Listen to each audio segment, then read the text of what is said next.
एक समय की बात है, सभी पक्षी जंगल में पेड़ की छांव में बैठकर बातें कर रहे थे। वो सब गर्मी और भोजन ना मिलने की वजह से बहुत परेशान थे। आज तो बहुत गर्मी है, लगता है बारिश होगी। मेरी माँ कहा करती थी कि जब बहुत गर्मी पड़ती है और हवा भी नहीं चलती तो फिर बारिश ज़रूर होती है। आज तो हवा का नामो निशान भी नहीं है।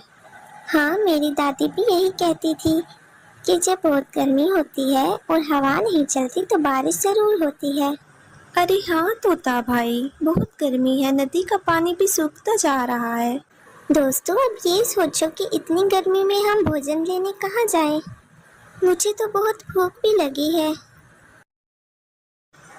अरे आओ आओ उल्लू भैया, क्या खबर लाए हैं आप?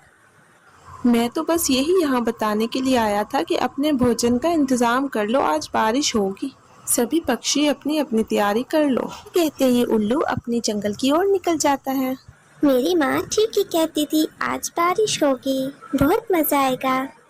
हाँ चिड़िया बहन, बहुत समय से बारिश ना होने की वजह से फलों में भी कमी आ रही थी और नदी का पानी भी खुश्क होता जा रहा था। अब बारिशें होंगी तो सब कुछ ठीक हो जाएगा। मैं तो बारिश में नहाऊंगा, बहुत मजे करूंगा। पर उससे पहले हमें अपने भोजन का इंतजाम करना होगा। पर जंगल में भोजन की बहुत कमी है, हम कहाँ जाएं? बारिश होने से पहले हमें कुछ तो करना होगा। दोस्तों, परेशानी की कोई बात नहीं है। जब मैं नदी पर पानी पीने गया था तो मुझे वहाँ कुछ गेहूं के खेत नजर आए थे। हम वहीं पर चलते हैं और अपना अपना भोजन लेकर आते हैं। दोस्तों, हमें जल्दी से वहाँ जाना होगा और बारिश होने से पहले ही वापस आना होगा।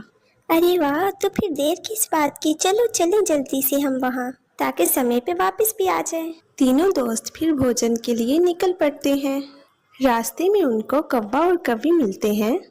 अरे आओ आओ चिड़िया बहन, तुम तीनों कहाँ जा रहे हो?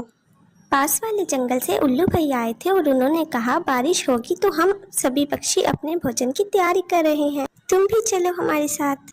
हाँ हाँ कवि बहन, तुम भी चलो हमारे साथ, फिर तुम्हें बहुत परेशानी होगी जब भोजन नहीं होगा और बारिश भी होगी। जाओ जाओ, तुम सब जाओ, क्या हर वक्त मेहनत करने में लगे रहते हो? मुझे तो मजे करने दो बस। तीनों पक्षी फिर वहां से चले जाते हैं। दोस्तों, देखा तुम सबने, हम कवि की जितनी भी फिक्र करें ये हमें हमेशा बातें सुनाती है। ये कभी अपनी हरकतों से बाज नहीं आती, हमेशा ऐसे ही करती है। अरे तोते भैया, परेशान क्यों होते हो? उसकी तो आदत है। लो, हम खेत में पहुंच भी गए। तीनों पक्षी भोजन लेकर अपने अपने घरों की ओर निकल पड़ते हैं। ये लो पिंकी बेटा, भोजन कर लो, मैं अपनी बेटी के लिए दाने लेकर आई हूँ। माँ, क्या आप सिर्फ आज दाने लेकर आई हैं? क्या मुझे कुछ और खाने को नहीं मिलेगा? मुझे बहुत भूख लगी थी। हमें जो भी मिलता है खुशी से खा लेना चाहिए।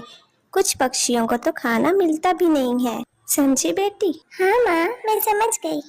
पिंकी और उसकी माँ फिर बारिश के मजे ले रहे होते हैं और दूसरी तरफ कौवा कवि से कहता है, अरे कव्वी रानी, मुझे भोजन लाकर दो, मुझे बहुत भूख लगी है, जल्दी से जाओ। कवि अपने घर में जाकर देखती है कि 2 ही दाने सिर्फ बचे होते हैं खाने के लिए।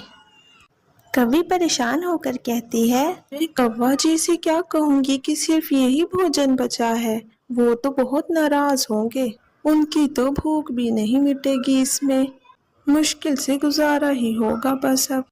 अरे कव्वी रानी, कहाँ रह गई, आ भी जाओ। कवि और कौवा फिर एक एक दाना खाकर मुश्किल से अपना गुजारा करते हैं और कवि सोच रही होती है, आज तो जैसे तैसे करके गुजारा हो गया, पर कल क्या करूंगी मैं? कौवा जी तो नाराज होंगे। कव्वी रानी, क्या मिनमिन कर रही हो तुम? परेशान हो? काफी समय से कुछ बोल ही नहीं रही। अरे नहीं कौवा जी, परेशानी किस बात की? मैं तो बस यही सोच रही थी कि बारिश में नहा लूं। बहुत समय से बारिश नहीं हुई थी ना, तो मेरा मन कर रहा है कि मैं ज़रा उड़ कर जाऊं और बारिश के मज़े लूं और ज़रा नहा लूं ताकि नींद अच्छी आए रात को। अच्छा, ऐसा है क्या? तो जाओ जाओ नहा लो।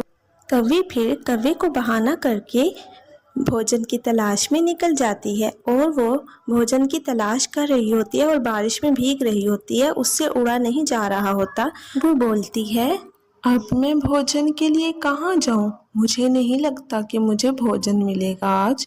मुझे ज़रूर किसी का भोजन चुराना होगा, तभी हमारा गुजारा होगा। कौवी चिड़िया के घोंसले पर पहुंचती है और भोजन चुराने की कोशिश करती है। तभी चिड़िया की आंख खुल जाती है। चोर चोर, पकड़ो इसे, चोर। फिर कौवी तेजी से जा रही होती है। फिर कबूतर और तोता दोनों कौवी का पीछा करते हैं और उसकी खूब पिटाई करते हैं। आ आ मुझसे गलती हो गई, मुझे माफ कर दो, छोड़ दो मुझे। तो दोस्तों, आलसी हमें मुश्किल में डालती है।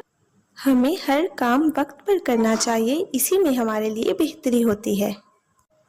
आई होप आप सबको वीडियो बहुत पसंद आई होगी। वीडियो को लाइक करें और चैनल को सब्सक्राइब करें। Thank you, bye bye.